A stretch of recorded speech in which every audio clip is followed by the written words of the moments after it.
আচ্ছা মানে মুই ব্যবসা করছং মানে টাকায় পয়সা মোর এমএল গেবেল কিন্তু মানুষ মোক সম্মান করেছে না কেন কি ঘটনাটা কি না কত আচ্ছা, আপনি আবার কি ব্যবসা করেন? আপনার তো সারাদিন আমি বসে সুতি খাওয়া দেখি, কোনো ব্যবসা তো আপনাকে আমি দেখি না। মোর এমন ব্যবসা মানুষের গড়ত এমন ভাবে টাকা বেশি দেওয়া আছে মানে সুতি মানে মুই যদি বসি থাকো না মানুষই আসি মোক টাকা দেয়। সুদ।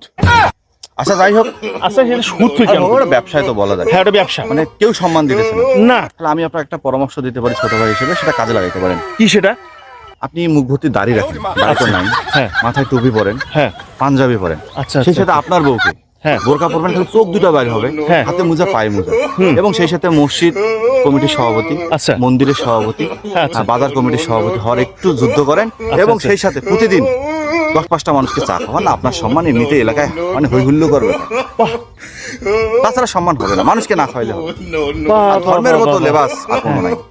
খুব সুন্দর একটা আমাকে এইটাই করতে হবে আর আমি কি এমনি ট্যালেন্ট? তা আয় আয় একটা চা খাই যে পরামর্শ দিল অসৎ টাকা চা খাও না, যাচ্ছি যাও।